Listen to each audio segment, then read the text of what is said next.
여러분 반갑습니다. 태원교회 온라인 제자훈련 예수님의 마음을 닮아가는 삶. 오늘 우리 시즌 세 번째 또 세 번째 레슨 예수님의 은혜를 경험하기에 관한 말씀들 계속 이어가겠습니다. 네 번째 시간이고요. 세 번째 레슨의 네 번째 시간이고, 오늘 제가 여러분과 함께 말씀을 통해서 다루어 볼 주제는 은혜가 역사하는 방식입니다. 한 5, 6년 전쯤으로 기억되는데, 제가 이 은혜에 관한 또 하나님 주신 사랑과 생명과 구원에 관한 설교를 하면서 그런 예시로 시작한 적이 있어요. 기억이 나시는지 모르겠는데, 제가 우리 성도님들께, 자, 오늘 예배 드리고 나가실 때 모두 우리 성도님들께 제가 수건을 하나씩 나눠 드리겠습니다. 그러니까 성도님들이 막 되게 기뻐하세요. 박수를 치세요. 자, 오늘 제가 뒤에서 그런 말씀을 드렸죠. 오늘 나가신 우리 성도님들께 제가 1,000원씩 드리겠습니다. 그랬어요. 기뻐하시는데 뭔가 좀 이게 이상하신가 봐요. 그러다가 제가 나가시는 분들께 오늘 이제 10,000원씩 드리겠습니다. 그러니까 그때서야 이분들이, 아유, 목사님이 뭐 농담하시네, 이렇게 생각을 하시는 거예요. 그러니까 이제 안 믿으시는 거죠. 그러니까 처음에는 수건 정도는 괜찮은데 1,000원, 10,000원, 이제 금액이 더 올라가면 올라갈수록, 에이, 목사님 왜 저렇게 얘기하실까? 그렇게 주시는 은혜, 값없이 주시는 은혜에 대해서 우리가 사실은 잘 인지하지 못하고 받아들이지 못할 때가 많이 있는 것 아닌가 싶어요. 그냥 드리겠다고 하면 그것의 가치가 높아지면 높아질수록 그걸 왜 공짜로 주실까? 왜 그냥 주실까? 우린 다 무언가 이제 대가를 치러야 된다. 어떤 일이든 대가를 치러야 된다는 생각들에 좀 사로잡혀 있는 것 같기도 하고요. 그렇게 값없이 주는 은혜가 모두에게 주어지는데 그걸 받아들이는 일들은 참 어려운 것 같아요. 그게 참 어려운 일이죠. 하나님의 은혜가 우리 가운데 이제 그렇게 주어지고 그렇게 역사하시는데, 우리가 그것들을 받아들이는 일들이 참 쉽지 않은 것 같습니다. 사도 바울은 로마서 6장 말씀을 통해서 이런 이야기, 이런 문제 제기를 합니다. 우리가 죄 가운데 죄에서 죽은 사람인데, 그런 존재인데 어떻게 그런 존재인 우리가 죄 가운데 살 수 있느냐? 의롭게 되었는데 어떻게 의로운 삶을 살지 않을 수 있고, 하나님의 그 조건 없이 값없이 주는 사랑을 받은 우리가 어떻게 사랑하지 않을 수 있느냐, 그 이야기를 하고 있어요. 은혜를 받은 우리가 어떻게 은혜롭게 살지 않을 수 있느냐. 그런데 결국은 이제 이어지는 말씀을 보면 이런 표현이 있잖아요. 로마서 6장 1절에서 2절 말씀 보면, 그런즉 우리가 무슨 말하리요? 은혜를 더하게 하려고 죄에 거하겠느뇨? 그럴 수 없느니라. 은혜를 더하려고 죄에 거할 수 있느냐? 그거 그렇게 살 수 없죠. 상식적으로 이어지는 표현이 아니죠. 그런데 여러분, 그 값없이 주시는 은혜에 대한 인식들이 온전히 세워지지 않으면, 바른 이해가 있지 않으면 그런 거 있잖아요. 정말 단선적인 표현입니다. 내일 내가 회개하고 그것들을 고백하면 내가 용서받을 수 있으니까 오늘은 내가 죄를 짓겠다. 그렇게 타협하고 그런 삶을 살아갈 때가 있단 말이죠. 그러니까 이건 결국은 뭡니까? 그러니까 우리가 값없이 주시는 그 은혜에 대한 믿음도 신뢰도 없으니까 일어나는 일이지 않을까요? 그래서 바울이 그렇게 표현하죠. 우리가 죄 아래 있지 않고 은혜 아래 있다고요. 은혜 아래 있으니까 어떻게 우리가 죄를 지을 수 있냐? 그럴 수 없다는 거예요. 우리가 원래는 죄의 종이었지만 마음으로 순종하여 죄에게서 어떻게 해요? 해방되었다라고 이야기하고 의의 종이 되었다라고 이야기를 합니다. 그것이 하나님께서 우리에게 주신 그 은혜를 우리가 어떻게 해요? 받아들이고 살아가는 삶의 모습이에요. 여러분, 한번 이런 가정을 해보십시오. 죄가 우리를 감옥에 가두었어요. 죄 때문에. 그래서 그 감옥이라는 것이 우리의 죄의식, 수치심, 속임수, 두려움, 뭐 이런 걸로 둘러싼 감옥에 가두었단 말이에요. 죄는요, 우리를 그런 상황으로 몰아가는 것을 목적에 두고 있어요. 그런데 예수님께서 오셔서 우리를 그 감옥에서 탈출시켜 주셨죠. 꺼내 주셨어요. 근데 그게 그냥 되어지는 것이냐? 아니란 말이에요. 예수님께서 그것에 대한 값을 지불하셨어요. 여러분, 죄라는 그 감옥에서 풀려날 수 있는 유일한 길은요, 대가를 치르는 거예요. 그리고 그 죄의 대가는 뭡니까? 죽음이란 말이죠. 그래서 누군가는 죽어야만 된단 말이에요. 예수님께서, 그래서 대속자이신 예수님께서 우리를 대신해서 죽으셨어요. 그래서 우리가 죄로부터 자유하게 되었어요.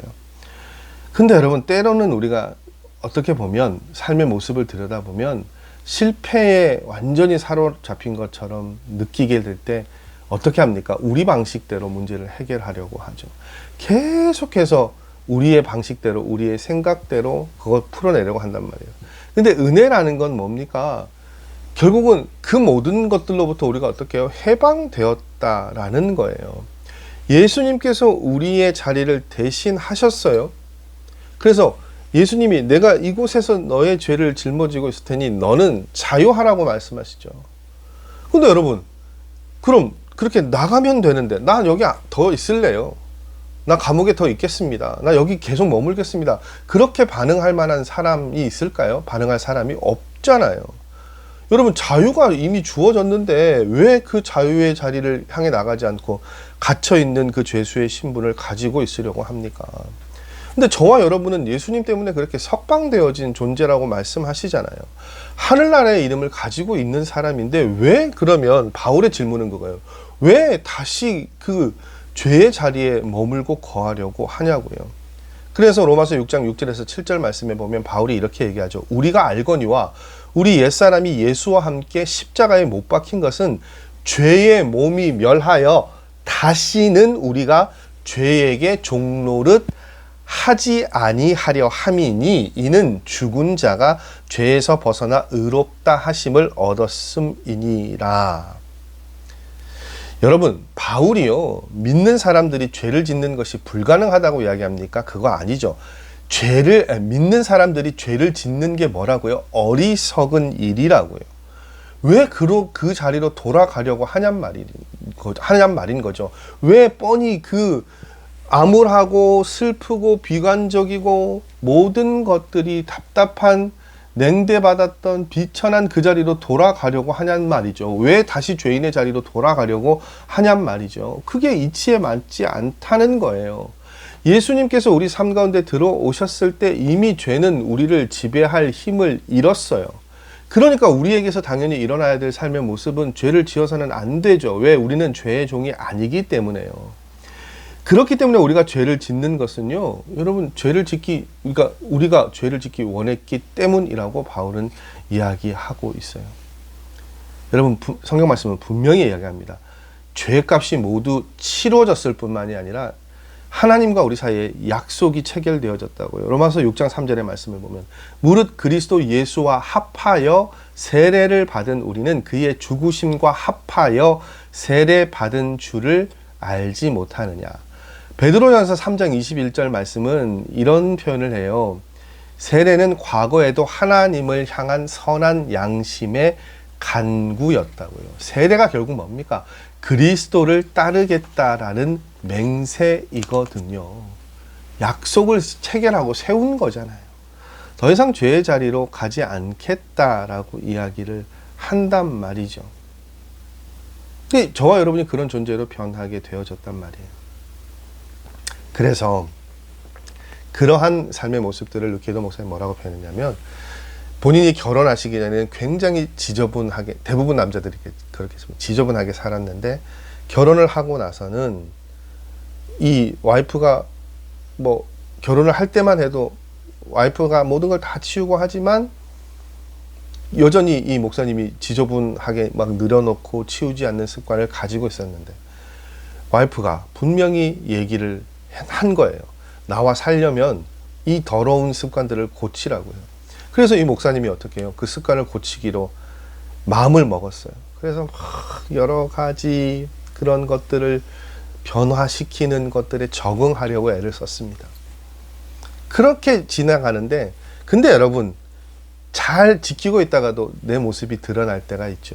언제입니까? 와이프가 집을 비우면. 그러니까 목사님이 그런 거예요. 와이프가 일주일 정도 집을 떠나게 됐어요. 그럼 목사님이 딱 어떤 마음을 먹었느냐. 6일 정도는 막 코 풀고 휴지도 던져놓고 옷도 저기 막 넘쳐놓고 막 그렇게 하다가 와이프가 돌아오는 날 아침 혹은 전날 되면 어질러 막 살던 걸 싹 치워서 원래대로 해놔야지. 그렇게 마음을 먹었대요.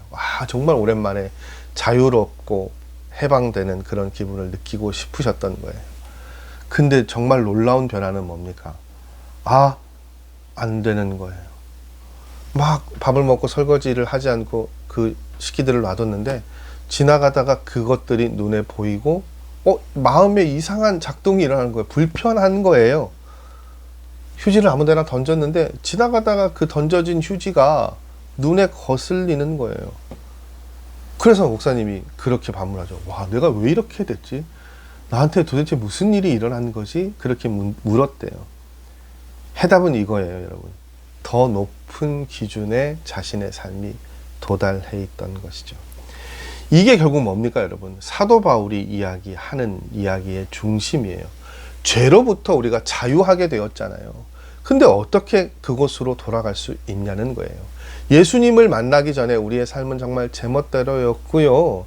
하기 좋은 것, 하기 싫은 것, 그냥 너무 하고 싶은 것에 몰두하고 하기 싫은 것은 하지 않고 그런 삶을 살았는데 그런 우리의 삶 가운데 예수님이 들어오셨어요. 변화가 되었어요. 지저분한 것들을 치우셨어요. 여러분 그 책 아십니까? 내 마음 그리스도의 집. 내 마음 속에 있던 그 여러 가지 것들을 예수님께서 하나하나 치워주셨단 말이에요. 그리고 뭡니까? 다시는 그 지저분했던 삶의 자리로 돌아가는 것 아니란 말이에요. 그거 아니에요. 로마서 6장 17절에서 18절 말씀. 그래서 이렇게 이야기하죠. 하나님께 감사하리로다. 너희가 본래 죄의 종이더니 너희에게 전하여 준 바 교훈의 본을 마음으로 순종하여 다시 한번 말씀드립니다. 죄에게서 해방되어 의에게 종이 되었느니라. 여러분 그렇게 하나님께서 우리 가운데 활동하고 계시는 거예요. 여러분 죄로 인해 살던 사람이 해방되었는데 다시 죄의 자리로 돌아갈 수 있습니까? 근데 갈 수는 있어요. 근데 여러분 그곳에서 보냈던 시간들을 기억하면 과연 갈 수 있을까요? 갈 수 없죠. 결혼을 서약하고 결혼 생활을 시작하는 사람이 예전에 이 신부를 만나기 전에 자신이 했던 그 여러 가지 막 지저분했던 그런 삶의 모습들 그 자리로 돌아갈 수 있습니까? 아니요. 돌아가면 안 돼요. 여러분 은혜가 하나님께서 우리에게 은혜를 주시면서 그 은혜를 통해서 우리에게 하나님께서 바라시는 것은요. 우리가 은혜로운 삶을 살기를 원하시는 거예요. 그게 다른 말로 뭡니까 여러분? 은혜가 역사하는 방식이에요. 기억하십시오. 여러분 은혜는 모든 사람에게 값없이 주어졌습니다. 은혜는 우리를 모든 죄로부터 실패와 낙심과 절망의 자리로부터 해방시켜 주었어요. 그렇기 때문에 죄가 더 이상 우리의 삶을 이끌어갈 수도 지배할 힘도 없습니다. 그리고 우리는 그 죄로부터 구원되어졌을 때 이제는 우리가 죄의 자리가 아니라 예수 그리스도를 따르겠다는 맹세를 했어요. 그리고 하나님께서는 우리에게 어떻게 해요? 하나님을 기쁘시게 하는 삶에 대한 소망을 품게 하셨습니다. 그런 은혜가 역사하는 삶을 하나님 기대하고 계세요. 그런 삶의 자리를 살아가시기를 다짐하시고 돌아보실 수 있는 시간들이셨으면 좋겠습니다. 다음 주에는 이제 그 예수님의 은혜를 경험하기 이제 마지막 시간입니다. 넉넉한 은혜라는 주제를 가지고 말씀 나누고 이제 세 번째 레슨은 마무리하게 되고요. 네 번째 레슨은 이제 예수님의 자유를 경험하기라는 주제로 그렇게 말씀 나누기를 원합니다. 감기 조심하십시오, 여러분. 제가 이 환절기부터 이 겨울에 굉장히 감기 때문에 고생하는데 지금 한 며칠 목이 좀 많이 붓고 이게 참 신기한 게요, 여러분. 밤에 퇴근하고 집에 가면 한 8시, 9시부터 목이 막 붓고 열이 나고 막 너무 몸이 힘들어요. 막 밥 먹고 일찍 약 먹고 끙끙 앓다가 새벽 되면 새벽 기도 되면 그래도 조금 낫습니다. 근데 또 새벽 기도 마치면 또 열이 막 나요. 그래서 오늘도 지금 녹화를 새벽 기도 마치고 하려고 하는데 도저히 힘이 없어서 못 하다가요. 지금 이제 아침 시간, 아직은 뭐 그래도 조금 이른 8시쯤 됐는데 겨우 좀 이제 합니다. 그래서 목 아프고 열나서 못 하겠습니다 라고 공지를 할까 하다가 그래도 이제 주신 힘 가지고 하게 됐는데, 저도 그렇고 여러분도 그렇고, 예, 환절기에 특별히 건강 조심하셔야 될 것 같고요. 교회가 여러분 이제 뭐 공사 담장이나 여러 가지 그 문제들 계속해서 협의 중에 있는데 좀 여러 가지 그 고비고비들이 좀 있는 것 같습니다. 여러분 계속해서 기도로 함께 해주시면 감사하겠고, 이번 주부터 거의 11월 마지막 주까지 매주 지금 교회가 여러 가지 사역들이 준비되어져 있습니다. 뭐 바자회도 있고 시찰 뭐 어울림 마당도 있고 추수감사주일, 또 뭐 바자회 마치게 되면 헌신자 위로회, 뭐 교육 세미나까지 쭉 여러 가지 사역들을 준비하고 있는데, 여러분들 좀 관심 가져주시고 같은 마음으로 그렇게 함께 해주시면 감사하겠습니다. 은혜 가운데 그 모든 일 감당하셨으면 좋겠어요. 저는 다음 주는 건강한 모습으로 찾아뵐 수 있도록 그렇게 잘 관리하도록 하겠습니다. 수고하셨습니다. 여러분 다음 주에 뵙겠습니다.